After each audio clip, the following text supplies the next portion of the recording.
Olá, amigos. Sejam muito bem-vindos a mais uma conversa de bom tom. Esse espaço dedicado à nossa interlocução sobre temas do nosso dia a dia, do nosso habitual, os temas corriqueiros. Então, o nosso objetivo quando criamos esse canal era trazer outros ângulos de visão.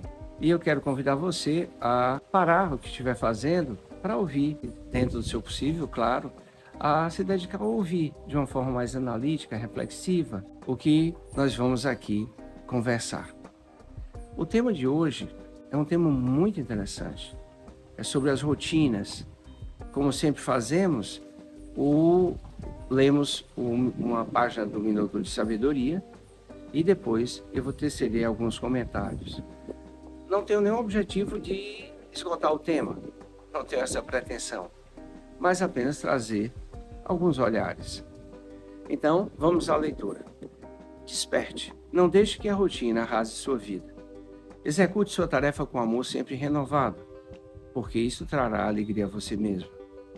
A rotina cansa e corrói a alma, desalenta e carcome o entusiasmo.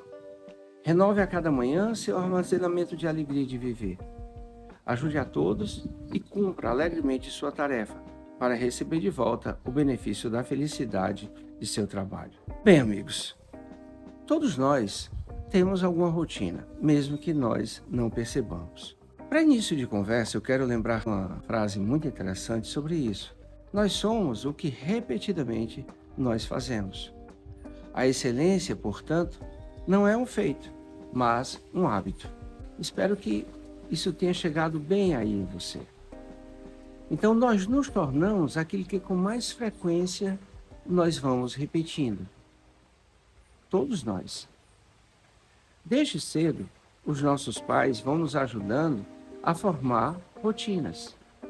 Isso é muito importante para a construção dos limites, esse pilar do nosso fortalecimento da nossa identidade, tão necessário o fortalecimento da nossa identidade. As crianças que são educadas permissivamente, sem limites, sem rotinas, elas tenderão, quando crescerem, a ter mais dificuldade de adaptação com a vida adulta. Então é muito importante que a gente entenda que as rotinas nos ajudam a nos estruturarmos interiormente. Elas são muito necessárias. As rotinas, elas levam à construção de hábitos. Então nós vamos repetindo, de tanto repetir aquilo, nós nos habituamos àquele modo de funcionar. E os hábitos, eles estão no comportamento, no modo de pensar, no modo de reagir emocionalmente. Vejam, nós precisamos das rotinas para que construa-se hábitos e, de preferência, hábitos saudáveis. Por exemplo, se você tem na sua rotina ler 10 minutos por dia, naturalmente você vai se habituar e sentir necessidade. Toda atitude nossa, todo modo de funcionamento mental, emocional, forma-se caminhos neurais, registros no nosso funcionamento cerebral. E quanto mais nós repetirmos, esse caminho vai ficando mais firmado, mais profundo, fazendo com que a gente tenda a repeti-lo. Então, se você todos os dias se habitua a ler 10 minutos, a leitura passará a ser algo tão necessário que quando você não lê, por algum motivo, você vai sentir falta. Vai precisar dessa disciplina, dessa vontade empreendida, essa boa vontade de colocar em prática esse hábito. Se você persevera, você vai sim chegar nessa condição de ter na leitura um hábito saudável, maravilhoso, que muito vai lhe agregar. É lógico que formar um hábito que requer um esforço precisa dessa consciência objetiva. Como falei anteriormente, o hábito ele está relacionado àquilo que nós com frequência fazemos. Então pode ser a leitura, pode ser a corrida, por exemplo, um esporte. Então se você se dedica a realmente exercitar regularmente a corrida, você vai sim evoluir, por que não?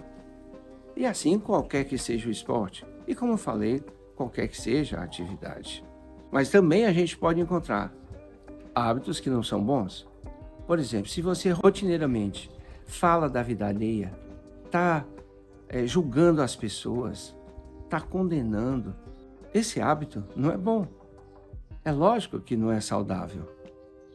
E quantos outros hábitos muitos de nós temos que fazem parte da nossa vida e que não é saudável? Eu chamo você para essa reflexão. É importante que a gente traga, tá, essa ideia. Veja bem, as rotinas, elas nos ajudam a organizar o nosso dia a dia, ok? A rotina, ela ajuda-nos, inclusive, a gastar menos energia cerebral. Lembra, por exemplo, se você dirige carros, né? Para aprender, normalmente, você aprende no carro manual. No início, você se atrapalha, passar a primeira marcha, a segunda, a terceira, mas com o tempo, fica natural.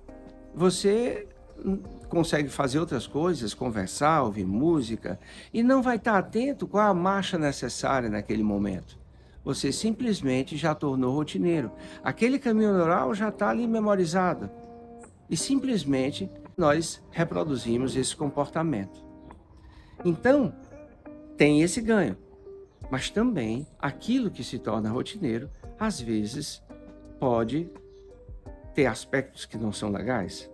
Como, por exemplo, aquilo que se tornou automático, a gente perde contato com a emoção. E como eu disse, essa emoção que nos ajuda a identificar se é bom ou se é ruim. Como eu falei, você pode falar da vida alheia e nem se perceber que tem esse hábito. Falar negativamente, denigrir, compartilhar, espalhar notícias que você nem sabe se é verdade ou que vive só um ângulo de visão do fato. E esse é um hábito danoso a si e ao próximo. Então, aquilo que se torna automático, você perde o criticismo para identificar se aquilo é saudável ou não, se é bom ou não.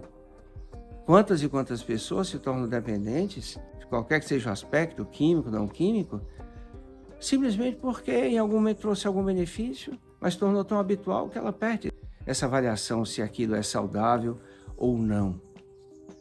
Então, esse é o desafio que eu quero propor para você essa semana. Eu quero que você escreva as suas rotinas e tente observar se aquilo que você faz hoje faz sentido, se é benéfico para você, se é saudável, se lhe agrega, se lhe acrescenta. Então, durante toda a semana, eu quero lhe convidar a você fazer essa análise do que rotineiramente você faz e veja se faz sentido para você hoje. Pode ter feito antes, mas não necessariamente agora. Então, é importante as rotinas, mas sem a gente perder o contato emocional, sem deixar que o automatismo lhe dirija, lhe conduza. E aí a gente volta para Sócrates, que usava uma frase que ficou célebre ligada a ele, que é conhece a ti mesmo. Então, em se observando, você vai se conhecer e vai poder escolher aquilo que realmente é saudável, é benéfico ou não. E vai pagar o preço para mudar aquilo que precisa ser modificado, aquilo que precisa ser revisto. Eu convido você a parar depois daqui e comece a fazer essas anotações.